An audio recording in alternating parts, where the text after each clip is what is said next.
योगयोगयोगेश्वराय भूतभूतभूतेश्वराय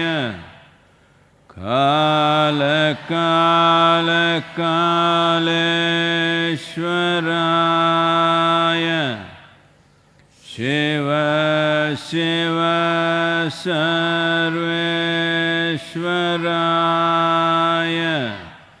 शम्भो शम्भो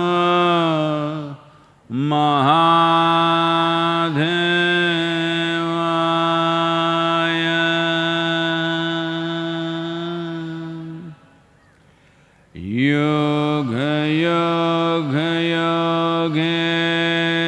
योगयोगयोगेश्वराय भूतभूतभूतेश्वराय कालकालकालेश्वराय शिव शिव सर्वेश्वराय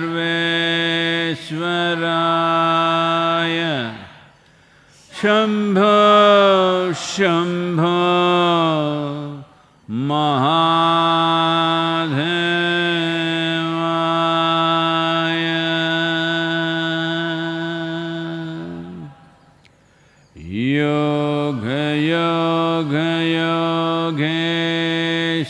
योगयोगयोगेश्वराय भूतभूतभूतेश्वराय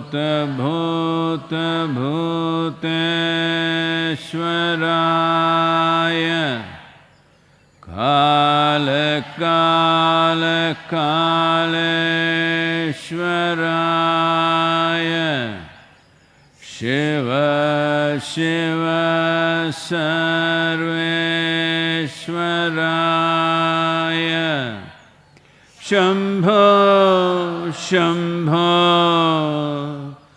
महादेवाय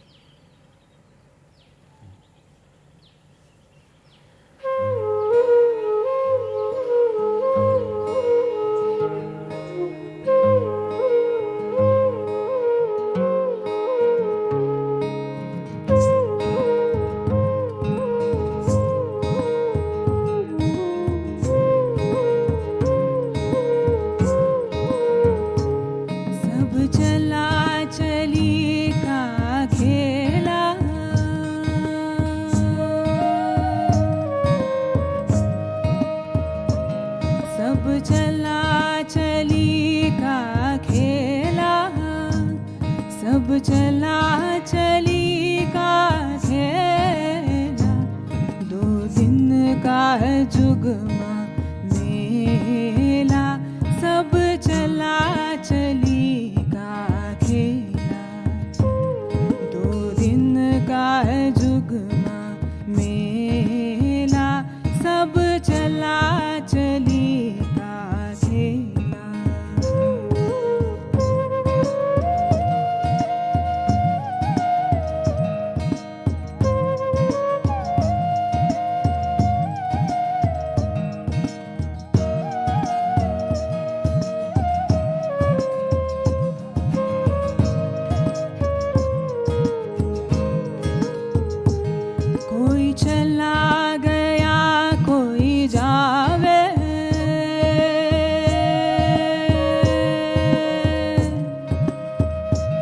कोई चला गया कोई जावे, कोई गठड़ी बांध सिधारे, कोई खड़ा तैयार अकेला। सब चला चली का खेला, 2 दिन का है जुगमा मेला। सब चला चली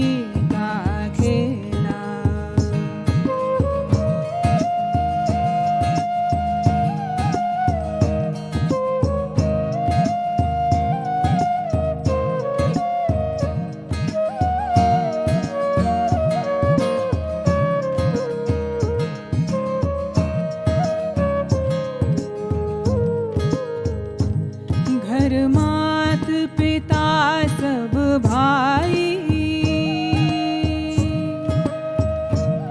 घर मात पिता सब भाई, तेरे अंत सुहा कोई नाही।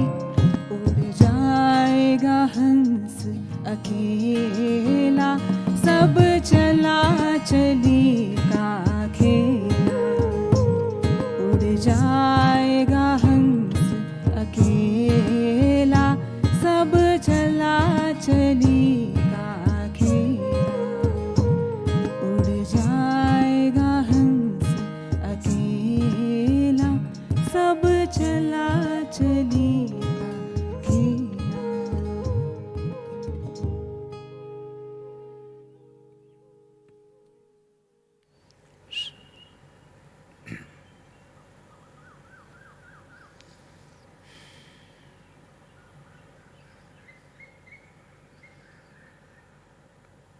पुनरपि जननं पुनरपि मरणम्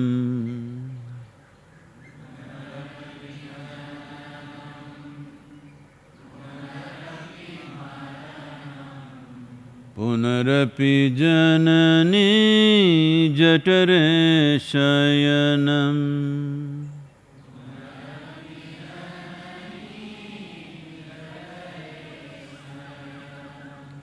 पुनरपि जननं पुनरपि मरणम्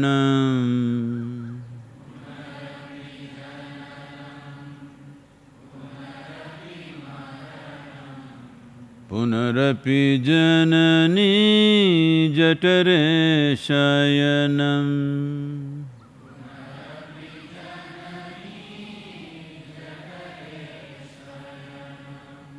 इह संसारे बहुदुस्तारे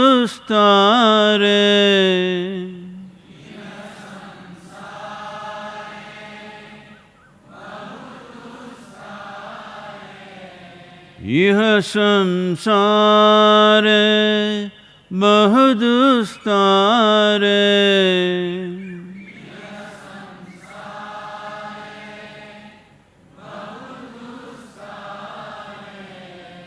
कृपया पारे पाहि मुरारे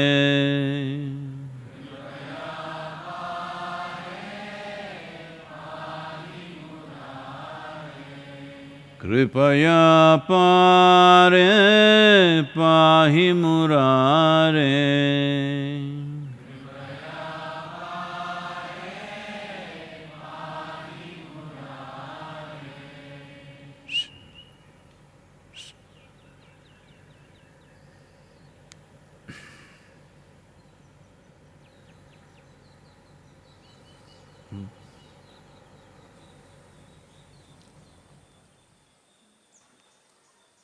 वसंत का समय, पेड़ों में फूल और फल लगे हैं। यकीनन चिड़ियां बहुत खुश हैं, आप देख सकते हैं। एक कारण यह है कि इतने सारे फल लगे हुए हैं और हरियाली खूब फल फूल रही है। और दूसरा ये कि सारे इंसान लॉकडाउन में हैं, वो सब दुगना जश्न मना रहे हैं। आपने आश्रम में तस्वीरें सर्कुलेट होती देखी होंगी कि हमारी छतों पर मोर नाच रहे हैं, मोरनियों के आसपास न होने के बावजूद। बस आनंद में भरकर इंसानों की गैर मौजूदगी वे बस नाच रहे हैं। तो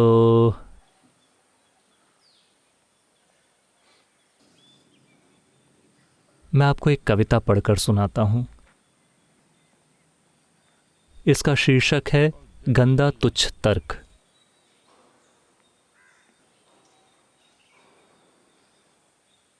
जब फूल बनते हैं फल जादुई वसंत के स्पर्श से, जब फूल बनते हैं फल जादुई वसंत के स्पर्श से, हरी पत्तियां बन गईं फूल, भूरी टहनियां बन गई पत्तियां, उलझी जड़ें बन गई एक घना पेड़। रिश्ता है जिससे जीवन का अमृत। ये सारा बना है मिट्टी से ही, जिसे कहते हैं कुछ लोग गंदगी। क्या यह गंदगी जीवन है या है जादू सृष्टि का? जानेंगे आप इसे अपने रुझान से। ये सारा बना है मिट्टी से ही, जिसे कहते हैं कुछ लोग गंदगी। क्या ये गंदगी जीवन है या है जादू सृष्टि का? जानेंगे आप इसे अपने रुझान से। है रुझान सृष्टि के जादू पर ध्यान देने का, या मग्न हैं आप अपने ही गंदे तुच्छ तर्क में?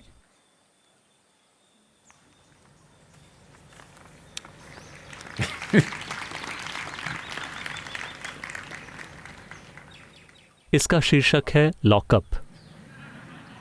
अप डाउन नहीं। करना होगा आपको लॉकडाउन में बंद, या है आपके पास जरूरी विवेक साफ रहने, दूरी रखने और कीटाणु रहित होने का? करना होगा आपको लॉकडाउन में बंद, या है आपके पास जरूरी विवेक साफ रहने, दूरी रखने और कीटाणु रहित होने का? हैं क्या आप सराहना में उनकी जो करते हैं मेहनत आपके लिए? हैं क्या आप सराहना में उनकी जो करते हैं मेहनत आपके लिए, या हैं आप अधिकारों के अभद्र एहसास में रहने वाले एक उजड़, या एक धार्मिक मूर्ख जो सिर्फ रह सकता है अच्छे से कहीं और मौजूद एक जन्नत में? नहीं है अगर आप में सराहने की संवेदनशीलता, उस समर्पण, प्रतिबद्धता और निस्वार्थ भाव को जिसके साथ कर रहे हैं मेहनत डॉक्टर, नर्सें, पुलिस और अधिकांश राजनेता। जान बचाने को आपकी और मेरी जरूरत है, जिसकी आपको नहीं है वो लॉकडाउन, वो है लॉकअप।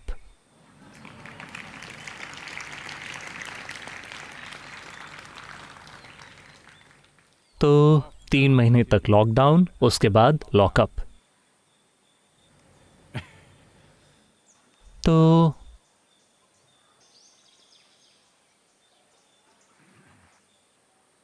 दुनिया भर की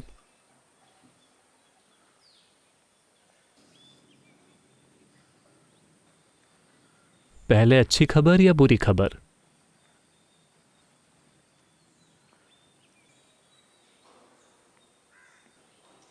अच्छी खबर यह है कि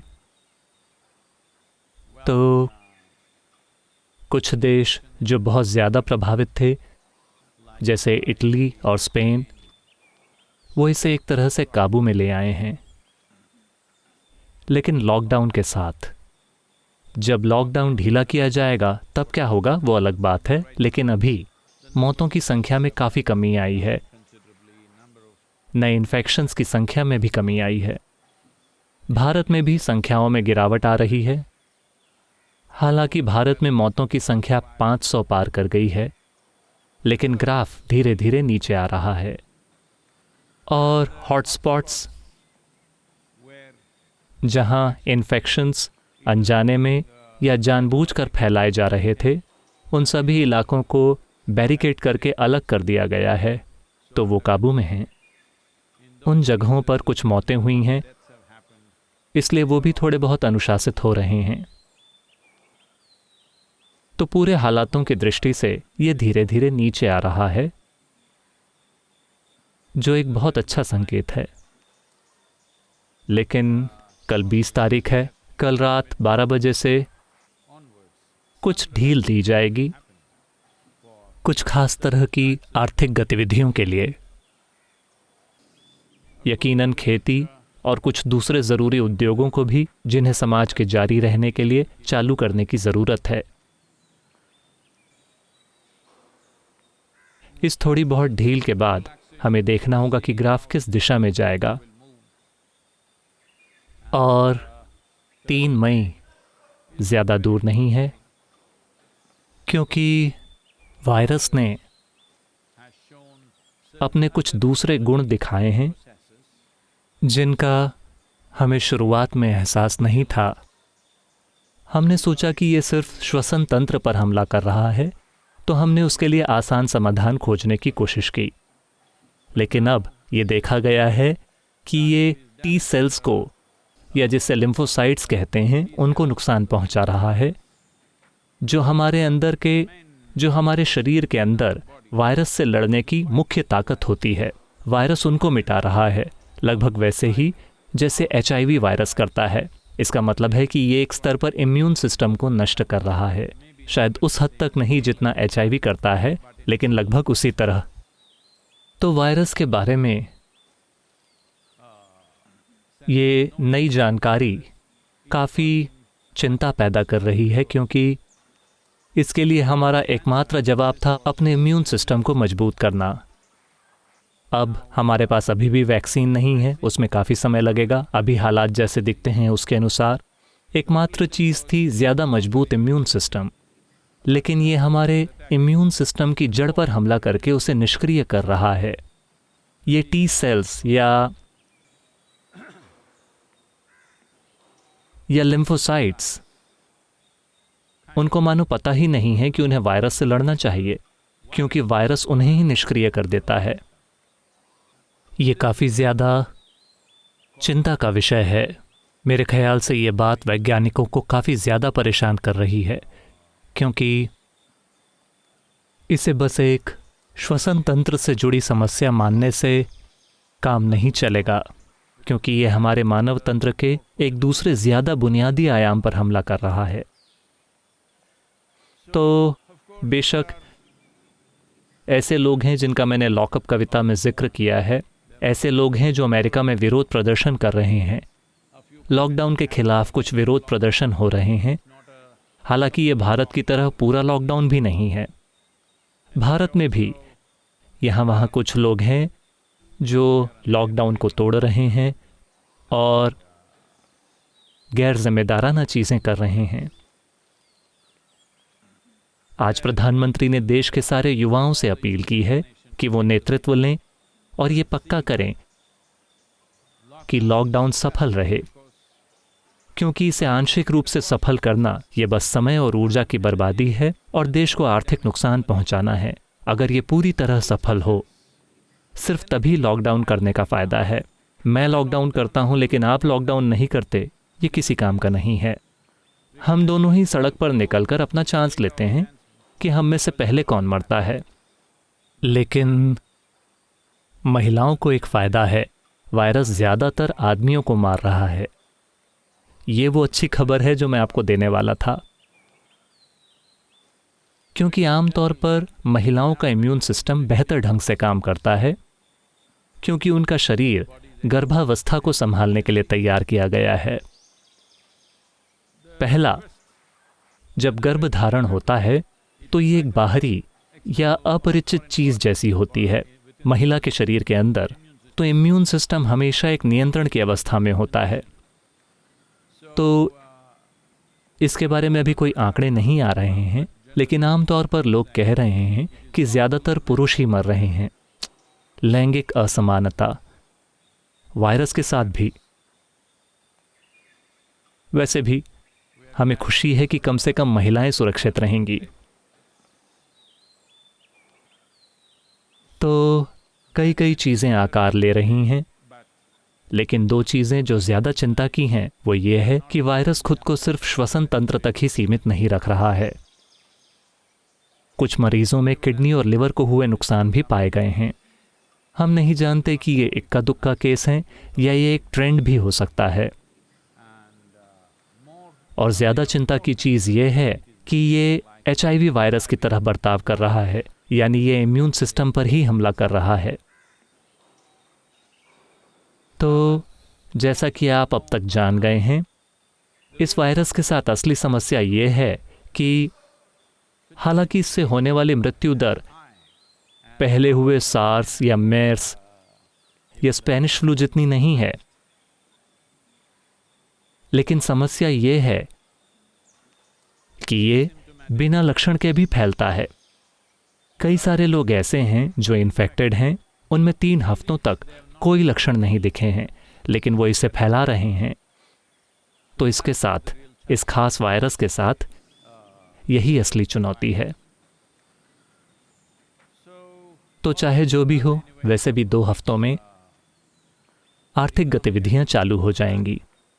लेकिन महत्वपूर्ण चीज़ यह है कि अगर सरकार लॉकडाउन में ढील दे भी दे, लोगों को निजी तौर पर अपने लॉकडाउन का पालन करना चाहिए। सिर्फ वही चीज़ें करें जो वाकई ज़रूरी हों और दूरी बनाकर रखें। और जो कुछ भी सांस लेने का शिष्टाचार है जिसके बारे में लोग जागरूक हो गए हैं, उसे हम सिर्फ लॉकडाउन के दौर तक ही सीमित न रखें, जीवन भर जारी रखें। और खुद को इस तरह से सैनिटाइज रखें कि हम इन्फेक्शन की दूसरी लहर न लेकर आएं। इसका भी डर है कि ठंडे देशों में जहां तापमान 60 डिग्री से नीचे चला जाता है, शायद अक्टूबर के अंत तक या इसके आसपास, कुछ वैज्ञानिक अनुमान लगा रहे हैं कि उस समय एक दूसरी विशाल लहर आएगी, क्योंकि सर्दी एक ऐसा समय है जब लोग इन्फेक्शंस के प्रति स्वाभाविक रूप से अधिक संवेदनशील होते हैं, और शायद तब एक कहीं ज्यादा बड़ी लहर आए। ये कहने के बाद देखिए, इंसान एक लचीला प्राणी है। हम कुछ ना कुछ ढूंढ निकालेंगे, उससे पहले हम कोई रास्ता खोज लेंगे।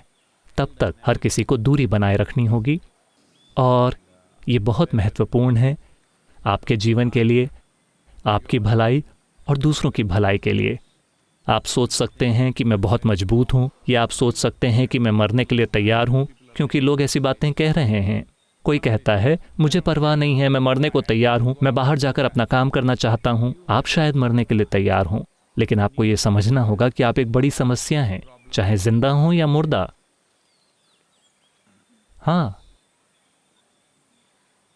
अगर आप बस सड़क पर मर जाते हैं तो मुर्दा शरीर सैकड़ों लोगों को इन्फेक्ट कर सकते हैं। तो जिंदा और मुर्दा दोनों तरह से आप एक समस्या हैं। कृपया खुद को रोक कर रखें और ये पक्का करें कि आप हर किसी के लिए खतरा नहीं हैं, क्योंकि लोगों में गर्व और अधिकार की ये भावना बहुत मजबूत है, कई सारे लोगों में। शायद यही कारण है कि पुरुष अधिक संख्या में मर रहे हैं। खतरा यानी महिलाएं आमतौर पर बहुत आसानी से पीछे हट जाती हैं। एक आदमी पीछे नहीं हट सकता, खतरा होने पर उसे आगे बढ़ना होगा, यही उसकी स्वाभाविक प्रवृत्ति है। ऐसा हुआ, एक अमेरिकी आदमी लंदन के एक होटल में ठहरा हुआ था, और एक और व्यक्ति आया हुआ था ग्लासगो से उससे मिलने के लिए। और जब उनकी मुलाकात हुई तो दूसरे व्यक्ति ने उससे पूछा, आप किस देश के रहने वाले हैं? अमेरिकी ने कहा, मैं दुनिया के सबसे महान देश में रहता हूं। तो ग्लासगो से आए आदमी ने कहा, मैं भी, लेकिन आपकी बोली में जरा भी स्कॉटिश लहजा नहीं है।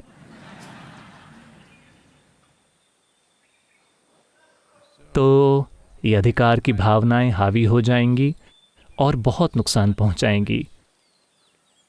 ये मर्दानगी दिखाने का समय नहीं है, ये मर्दानगी का समय नहीं है, ये वायरस का समय है। खुद को रोकिए, ये बहुत बहुत महत्वपूर्ण है। इसमें कोई वीरता वाली बात नहीं है। वीरता लोगों के जीवन को बचाने में है, वीरता दूसरे लोगों की रक्षा करने में है। वीरता इसमें है कि मैं जो करना चाहता हूं मैं भी वो नहीं करूंगा सभी दूसरे लोगों की खातिर। यही वीरता है।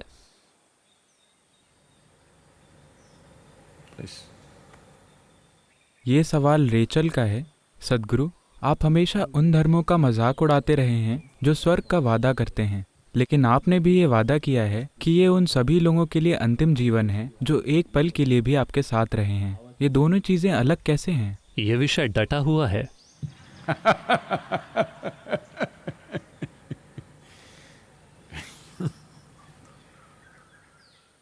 स्वर्ग में और मैंने जो कहा उसके बीच।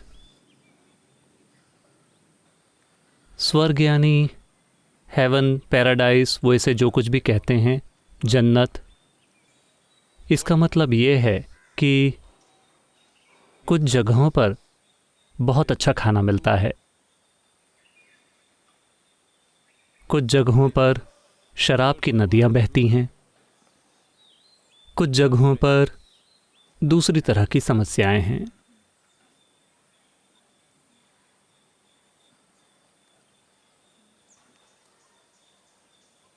ऐसा हुआ अमेरिका के एक बहुत ही विशेष राज्य में, जिसे अलाबामा कहते हैं, और रविवार की सुबह संडे स्कूल का शिक्षक पूरे जोश में था।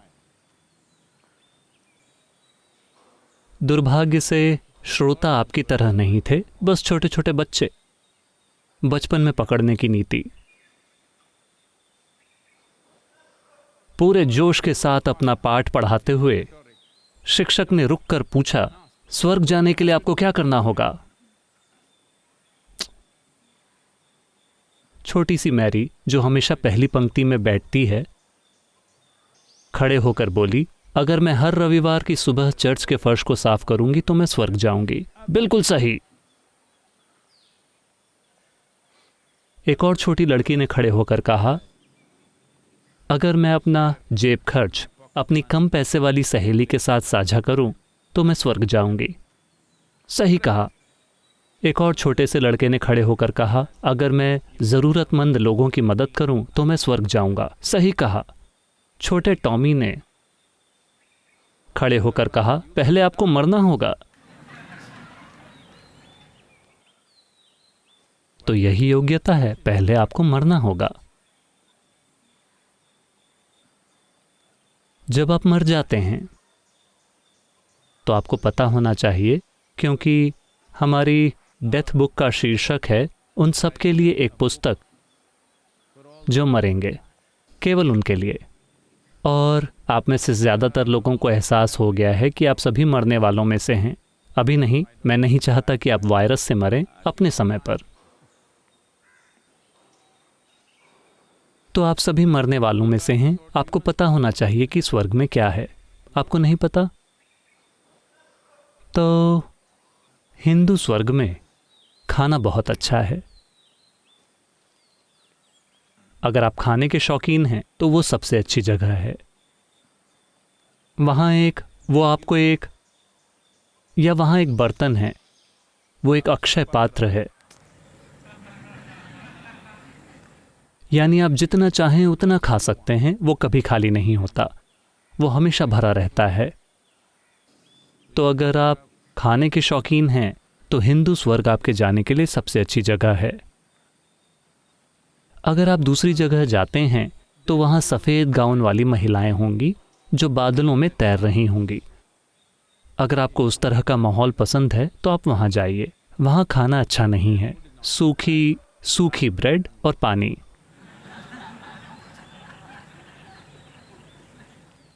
अगर आप एक और जगह जाते हैं तो आप कुंवारी हूरों की समस्या का सामना करेंगे। लेकिन स्वर्ग जाने के लिए पहले आपको मरना होगा। जब आप मरते हैं तो धरती माँ आपके शरीर को किसी न किसी तरीके से वापस ले लेती हैं। तो आप स्वर्ग में चले गए अपने शरीर के बिना। जब आपके पास शरीर नहीं है तो आप अच्छे भोजन और हूरों के साथ क्या करेंगे? वहाँ करने के लिए है ही क्या? कोई अचरज नहीं कि बर्तन हमेशा भरा रहता है और हूरें हमेशा कुंवारी रहती हैं।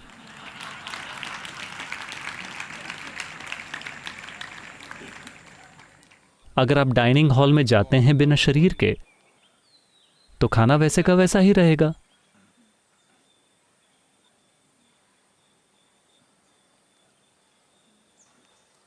तो अगर आप दुनिया के सभी स्वर्गों को ध्यान से देखते हैं तो आप पाएंगे कि इन स्वर्गों का निर्माण हुआ था विकृत पुरुषों के दिमाग में। यहाँ तक कि महिलाओं ने भी इन स्वर्गों के निर्माण में भाग नहीं लिया। बहुत साफ तौर पर ऐसा लगता है, क्योंकि आप केवल एक चीज़ हैं, इस्तेमाल की चीज़। आपके लिए स्वर्ग में कोई जगह नहीं है। मैं चाहता हूँ कि आप समझें, महिलाएं, इसीलिए वायरस भी आपको नहीं छू रहा है।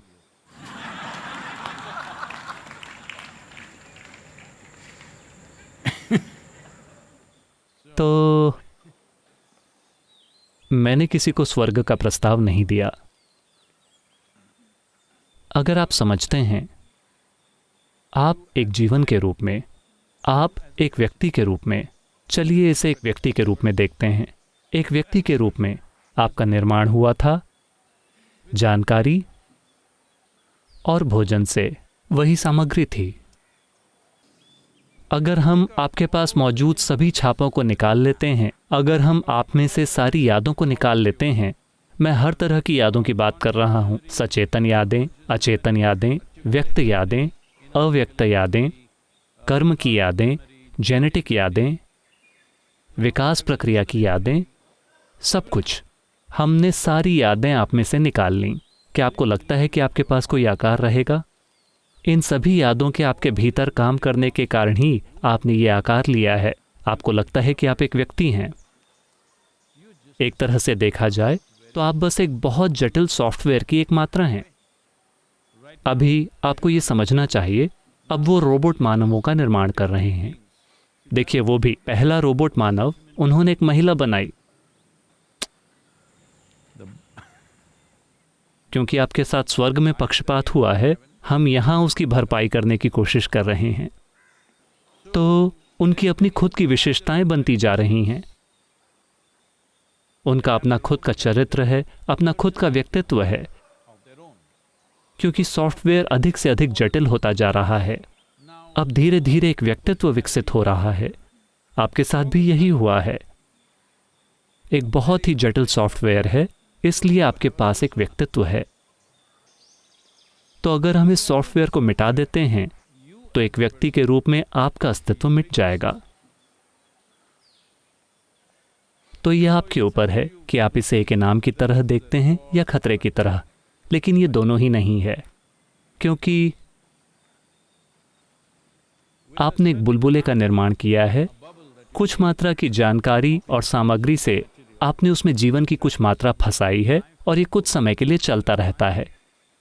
किसी मुकाम पर इसे खुद को विघटित करना होगा। अगर आप,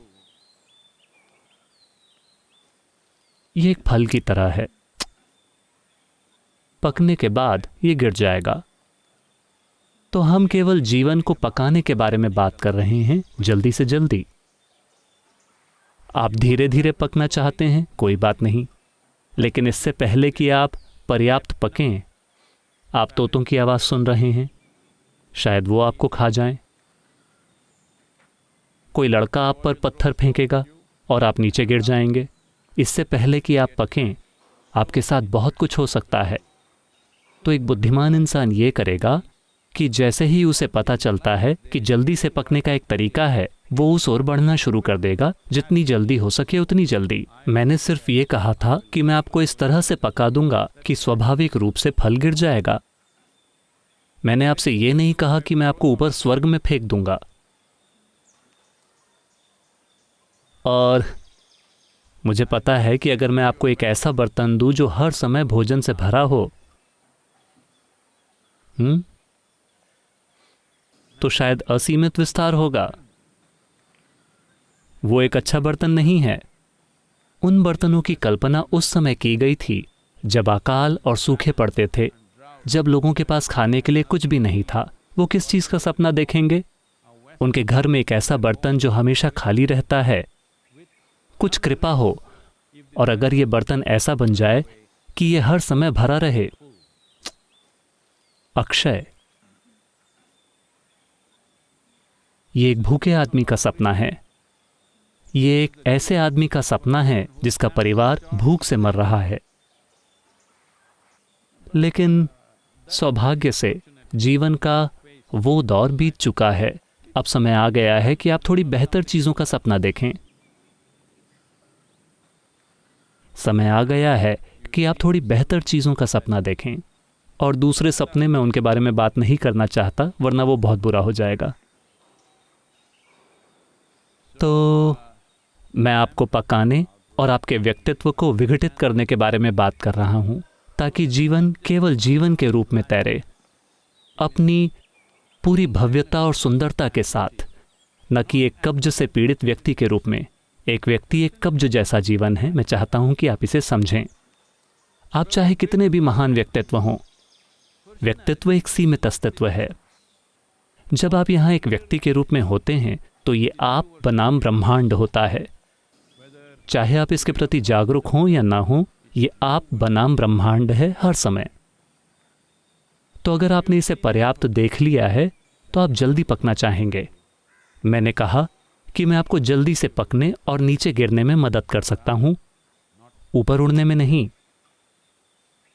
शायद ये एक धमकी जैसा लगे, अरे तो सद्गुरु हमें नीचे गिराने जा रहे हैं। ये मेरी इच्छा नहीं है। इस ग्रह पर सब कुछ ऐसे ही गिरता है। पता है ना, आइजैक न्यूटन ने आपसे कहा था कि इस ग्रह पर हर चीज केवल नीचे गिरती है। कुछ दूसरी जगहें हैं जहां अगर आप कुछ फेंकते हैं तो वो ऊपर ही जाता रहता है, लेकिन आप उन जगहों में जीने के लिए फिट नहीं हैं। जहां आप जीने के लिए फिट हैं वहां अगर आप कुछ नीचे गिराते हैं तो वो नीचे गिरेगा, और ये अच्छी जगह है।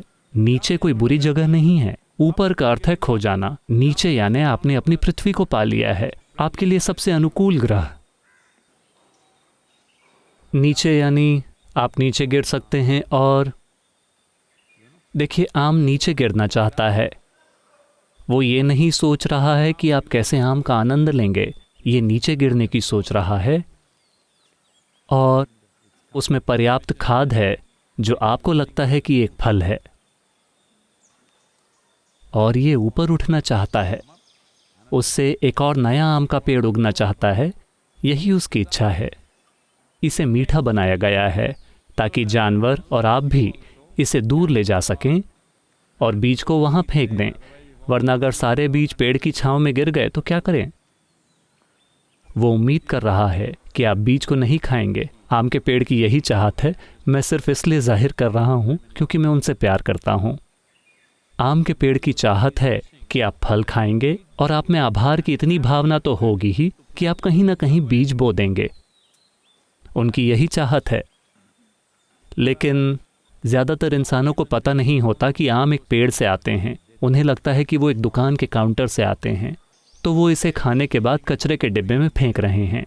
नहीं नहीं, आम का पेड़ उम्मीद कर रहा है कि उसके पैदा किए 1000 फलों में से कम 100 कहीं बो दिए जाएंगे, और उनमें से कम 10, 15, 20 साल भर के अंदर वास्तव में पेड़ बन जाएंगे। ये उम्मीद कर रहा है। कृपया आम के पेड़ों को निराश न करें और स्वर्ग जाकर मुझे निराश न करें, क्योंकि ये मुझे बिल्कुल भी एक अच्छी जगह नहीं मालूम होती। जो कुछ भी मैंने अलग अलग संस्कृतियों में देखा है, उनमें स्वर्ग का वर्णन बिल्कुल भी आकर्षक नहीं है। मुझे लगता है कि ईशा योग केंद्र कहीं बेहतर है उनके बताए वर्णनों के मुकाबले। यहाँ जैसे ही हम खाना खा लेते हैं, भोजन के बर्तन खाली हो जाते हैं।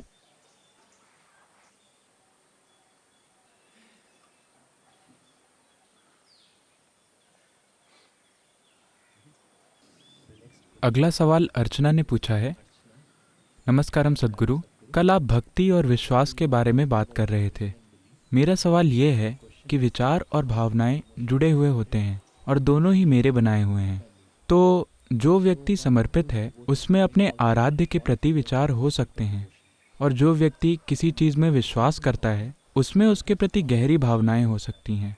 तो एक विश्वास करने वाला व्यक्ति एक भक्त से कमतर क्यों है?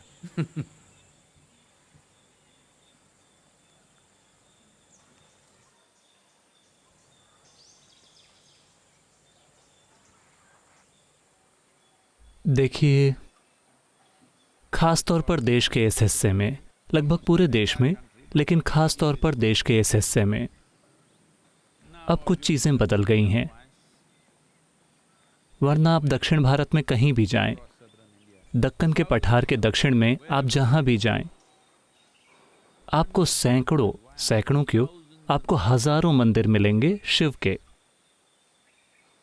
शिव के भक्तों ने, उन्होंने अपने पूरे जीवन का सब कुछ लगा दिया बस एक मंदिर बनाने में। हर राजा को एक मंदिर बनाना होता था। हर वो परिवार जो थोड़ा समृद्ध है, वो एक मंदिर बनाना चाहते हैं, अपना सारा पैसा उसमें लगाकर। अगर आप देखें कि उन्होंने कितने विस्तार और बारीकी से मंदिर बनाए हैं, तो आप समझ जाएंगे कि उन्होंने अपना सब कुछ उसमें लगा दिया। वो खुद छोटे छोटे घरों में रहे, लेकिन उन्होंने शानदार मंदिर बनाए, क्योंकि यही भक्ति है। किसके प्रति? शिव के प्रति। तो शिव विनाशक हैं। हर जगह हर जगह हर जगह ये साफ साफ लिखा है कि वो आपके लिए अपनी छोटी उंगली भी नहीं उठाने वाले। लेकिन लोगों ने उनके लिए मंदिर पर मंदिर बनाए, अपनी जिंदगी भर की कमाई उनके ऊपर खर्च कर दी।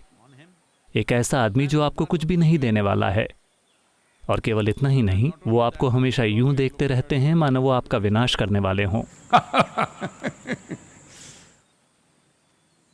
आपको वो घटना तो पता है जब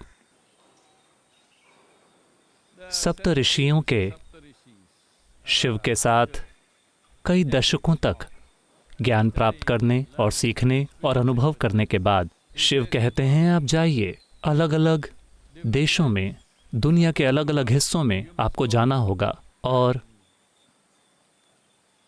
लोगों को इस विज्ञान से परिचित कराना होगा। योग विज्ञान, 112 अलग अलग तरीके। तो वो तैयार हो गए। वो उनको छोड़कर जाना नहीं चाहते हैं, लेकिन वो कह रहे हैं कि उन्हें जाना होगा, इसलिए वो जा रहे हैं। तो सप्तऋषि कहते हैं आप हमें अनजान इलाकों में भेज रहे हैं, हमें नहीं पता कि हमारी मुलाकात किस तरह के लोगों से होगी। आपको समझना होगा कि ये 21वीं शताब्दी नहीं है जहां आप जानते हैं कि किस तरह के लोग रहते हैं। दुनिया के हर कोने में, हर महाद्वीप के हर छोटे हिस्से में किस तरह के लोग रहते हैं आप किसी न किसी तरह जानते हैं। उस समय उन्हें यह भी नहीं पता था कि दुनिया के किसी दूसरे हिस्से में वहां इंसान रहते हैं या दानव या शैतान या कौन रहता है, किसी को नहीं पता।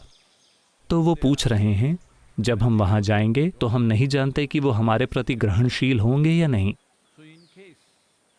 तो अगर हमारा किसी ऐसी परिस्थिति से सामना होता है तो क्या आप वहां हमारे लिए मौजूद होंगे? शिव को विश्वास नहीं हुआ। उन्होंने कहा क्या? अगर आपका वैसी किसी मुश्किल परिस्थिति से सामना होता है, उन्होंने कहा मैं सो जाऊंगा। आप इस आदमी के लिए एक मंदिर क्यों बनाना चाहेंगे? वो एक भक्त है। मैं चाहता हूं कि आप समझें, ये बुद्धि से पैदा नहीं हो रहा। लेकिन ये सप्तऋषि चले गए। जो उन्होंने कहा था उसका मतलब समझे बिना। क्योंकि जब आप सोते हैं आप हर चीज के साथ एक होते हैं। अगर आप जागरूकता के साथ सोते हैं तो आप हर चीज के साथ 100% एक हो जाते हैं और सचेतन रूप से हर चीज के साथ होते हैं। जब आप जगे हुए होते हैं आप एक व्यक्ति होते हैं। जब आप सोते हैं तो आप सिर्फ जीवन होते हैं, कोई सीमा नहीं होती। इसीलिए हम आपसे कहते रहे हैं कि अगर आप नींद में जाने के उस क्षण में थोड़ी सी जागरूकता ला सकें, जागृति से नींद में जाने का वह क्षण अगर आप जागरूक रह सकें तो कुछ बहुत असाधारण घटित होगा। हम आपसे कहते रहे हैं लेकिन आप सोते रहे हैं। तो उन्होंने कहा मैं सो जाऊंगा। वो ये नहीं कह रहे हैं कि मैं वहां मौजूद रहूंगा, मैं आऊंगा और आसमान से कूदकर आपको बचा लूंगा, कुछ नहीं। वो कहते हैं मैं सो जाऊंगा। लेकिन भक्तों को इसकी कोई परवाह नहीं होती कि वो आएंगे, वो नहीं आएंगे, वो कुछ करेंगे, वो कुछ नहीं करेंगे। मैं कह रहा हूं कि वो उनके गुणों का मूल्यांकन नहीं कर रहे हैं, क्योंकि वो समझते हैं, क्योंकि वो जानते हैं अपने, ये कोई समझ भी नहीं है, वो इसे अपने अंतरतम के अनुभव से जानते हैं कि उनकी भक्ति ने उन्हें इतने असाधारण तरीके से रूपांतरित कर दिया है कि उन्हें इसकी कोई चिंता ही नहीं है कि वो आएंगे या नहीं आएंगे। ये भक्ति है। आप इसे अपनी बुद्धि से नहीं कर सकते। आप अपनी बुद्धि से कुछ इलॉजिकल यानी अतार्किक नहीं कर सकते। आप केवल थोड़ा घटिया तर्क कर सकते हैं। वो क्या है? गंदा तुच्छ तर्क आप कर सकते हैं। लेकिन आपको कुछ तर्क करना होगा। यहां तक कि सबसे अतार्किक मूर्ख का भी अपना छोटा सा तर्क होता है, गंदा तुच्छ तर्क। लेकिन अपनी बुद्धि से आप कोई अतार्किक चीज नहीं कर सकते, क्योंकि बुद्धि की यही प्रकृति है। तो विश्वास आपकी बुद्धि के स्तर पर किया जाता है। आप किसी ऐसी चीज से तर्क बनाने की कोशिश कर रहे हैं जिसमें कोई तर्क नहीं है। हर कोई ऊपर देख रहा है, स्वर्ग की ओर। मैं कह रहा हूं कि ये बढ़ रहा है, मैं बस देख रहा हूं। अगर आप पुराने वीडियोस देखें 50 या 60 के दशक के अंतर्राष्ट्रीय फुटबॉल मैच, जब लोग गोल करते हैं तो वो बस खुशी से उछलते हैं या हाथ मिलाते हैं, ऐसा कुछ करते हैं। वो एक दूसरे को गले नहीं लगाते क्योंकि उन दिनों डिओड्रेंट्स नहीं होते थे।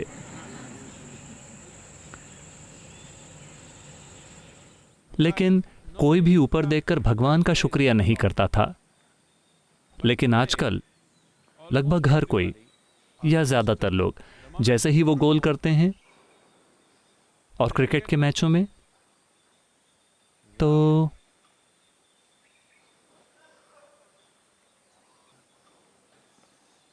हम इस बारे में कई बार बात कर चुके हैं कि पृथ्वी गोल है और ये घूम रही है। आपको कोई अंदाजा नहीं है कि ऊपर कहाँ है, तो निश्चित रूप से आपको नहीं पता कि ऊपर क्या है। क्या आपके गोल्स वहां से आ रहे हैं? नहीं। बात बस इतनी है कि आप आत्मविश्वास पैदा करने की कोशिश कर रहे हैं। तो मूल रूप से आप आत्मविश्वास पैदा कर रहे हैं। विश्वास करना आत्मविश्वास पैदा करता है। आत्मविश्वास आपको स्पष्टता नहीं देगा। आत्मविश्वास आपको जीवन के प्रति एक जिद भरा नजरिया देगा। आप जीवन में चीजों को ढाहते हुए आगे बढ़ सकते हैं। दुर्भाग्य से यह कभी कभी काम करता है। भक्ति की प्रकृति ऐसी नहीं है। जरा देखिए कि एक भक्त कैसे खड़ा होता है। उसमें कभी आत्मविश्वास नहीं होता, हमेशा ऐसे। लेकिन विश्वास करने वाले, क्योंकि आप किसी बकवास पर विश्वास करते हैं, इसे आपने गढ़ा है। एक भक्त ने कुछ भी नहीं गढ़ा है। उसने बस खुद को कोमल कर लिया है, कोमल कर लिया है, कोमल कर लिया है, इस तरह से कि जीवन उस तरह से घटित होता है जैसा तर्क कभी नहीं कर सकता। एक ऐसी बुद्धिमत्ता जो आपके तर्क की सीमाओं से परे है। कोई भी व्यक्ति जिसने अपनी बुद्धि का पर्याप्त इस्तेमाल किया है, अगर आप अपनी बुद्धि का इस्तेमाल करते हैं तो थोड़ी ही देर में आप उसकी सीमाओं से टकरा जाएंगे। ज़्यादातर लोगों ने उसका पर्याप्त तीव्रता से इस्तेमाल नहीं किया है, इसलिए उन्हें लगता है कि वो गंदा तुच्छ तर्क। हमें ये कविता प्रकाशित करनी चाहिए, मुझे पसंद आने लगी है। ये गंदा तुच्छ तर्क असीमित है। तो इस गंदे तुच्छ तर्क के साथ ये आपका गंदा तुच्छ तर्क है कि अभी आप जहां जी रहे हैं वो अच्छी जगह नहीं है। आपकी रहने की जगहें अच्छी नहीं हैं। आप जिन लोगों के साथ रहते हैं वो आपको दुखी कर रहे हैं। इसलिए अपने गंदे तुच्छ तर्क से आपने वहां ऊपर एक बेहतर जगह बना दी। एक भक्त वहां ऊपर कोई जगह नहीं बना रहा है। उसे कोई परवाह ही नहीं है कि वो ऊपर जाएगा या नीचे। उसे बस इतना पता है कि उसका दिल लबालब है उसके अपने खुद के अस्तित्व की मिठास से। शायद वो किसी साधन का प्रयोग करे, शायद वो खुद को प्रेरित करने के लिए किसी चीज का इस्तेमाल करे, लेकिन वो चीजों को गढ़ नहीं रहा है। तो ये एक बुनियादी अंतर है विश्वास और भक्ति के बीच। आप ये कुछ ऐसा है, पैर चलने के लिए हैं, हाथ काम करने के लिए हैं। लेकिन अगर आप अपने हाथों को बहुत अच्छे से ट्रेन करते हैं, उन्हें बहुत ताकतवर बना देते हैं, तो आप अपने हाथों पर चल सकते हैं। और कुछ ऐसे लोग हैं जो अपंग हैं, किसी ने अपने हाथ खो दिए और वो हर तरह की अविश्वसनीय कलाकृतियां बना रहे हैं अपने पैरों से। कुछ लोग कर रहे हैं, ये शानदार है। लेकिन क्या आपके पैर काम करने के लिए बनाए गए हैं और हाथ चलने के लिए बनाए गए हैं? ऐसा नहीं है। इसी तरह आपकी बुद्धि यूं बनाई गई है ताकि आप चीजों को काट सकें, उन्हें तार्किक रूप से देख सकें और अपने लिए, अपने जिंदा रहने के लिए कुछ चीजें समझ सकें। आपकी भावना को इसलिए नहीं बनाया गया है, यह उसमें चीजों को समझने की क्षमता नहीं है। उसे केवल इतना पता है कि किसी चीज को गले कैसे लगाएं। अगर आप जीवन की मिठास को जानना चाहते हैं तो आपकी भावना बहनी चाहिए। अगर आप कुछ चीजों को समझना चाहते हैं तो आपकी बुद्धि को काम करना चाहिए। लेकिन अब आप अपनी बुद्धि का इस्तेमाल भावना की तरह कर रहे हैं। और भावना, ज़्यादातर लोग जिस भावना को जानते हैं वो है तनाव, घबराहट, नाराज़गी, गुस्सा। कभी कभार सिर्फ फेसबुक पर उन्हें थोड़े प्यार का एहसास होता है, क्योंकि वो सबसे सुरक्षित जगह है। वो लव अफेयर के लिए सबसे सुरक्षित जगह है, क्योंकि आपको कभी भी उन लोगों से मिलना नहीं पड़ता। तो चलिए इसे समझते हैं। बुद्धि को अतार्किक रूप से किसी भी चीज को गढ़ने के लिए नहीं बनाया गया है। इसे बनाया गया है जीवन को उसके असली रूप में जानने के लिए, उसकी भौतिकता को, उसके सामान को, ताकि आप असरदार तरीके से काम कर सकें। भावना को उस लिए नहीं बनाया गया है। भावना आपके जीवन को तीव्रता से अनुभव करने के लिए बनाई गई है। अगर आप उल्टे तरीके से इसका इस्तेमाल करते हैं, आप अपने हाथों पर चलना और पैरों से काम करना चाहते हैं, तो मेरी शुभकामनाएं।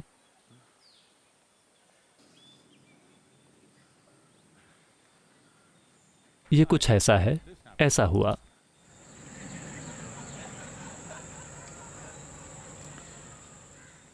शंकरन पिल्लई टहल रहे थे वर्ली, वो क्या है, वर्ली सी फेस, मुंबई में, लॉकडाउन के बाद। तो पहले लोग, जब लॉकडाउन खत्म हुआ तो जो लोग सबसे पहले बाहर आएंगे वो होंगे अपराधी, जेब कतरे वगैरह, क्योंकि धंधा बिल्कुल बैठा हुआ है। तो शंकरन पिल्लई भी टहलने के लिए निकले। तो एक हथियारबंद उचक्के ने एक देसी पिस्तौल निकाली, उनके सिर पर टिकाई और कहा, मैं तुम्हारा भेजा उड़ा दूंगा, पैसे मेरे हवाले करो। शंकरन पिल्लई ने कहा, मुंबई में तुम भेजे के बिना जी सकते हो, लेकिन पैसों के बिना नहीं जी सकते। तुम जितना चाहे उड़ा लो, तुम्हें मेरे पैसे नहीं मिलने वाले।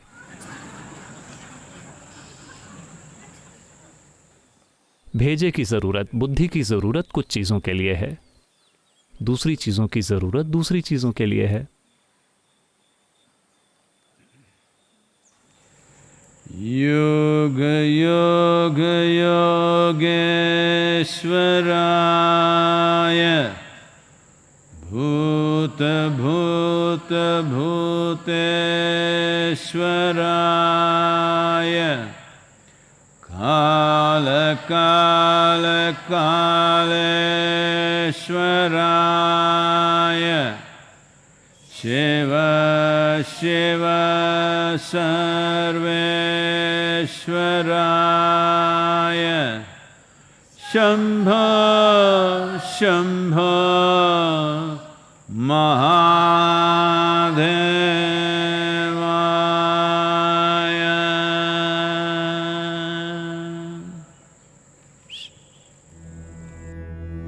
योग योग योगेश्वराय भूत भूत भूतेश्वराय काल काल कालेश्वराय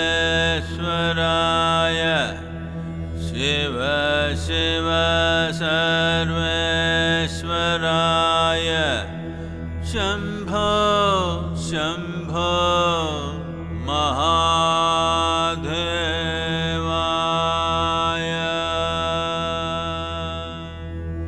योग योग योगेश्वराय भूत भूत भूतेश्वराय काल काल कालेश्वराय शिव शिव सर्वेश्वराय शंभो शंभो महादेवाय।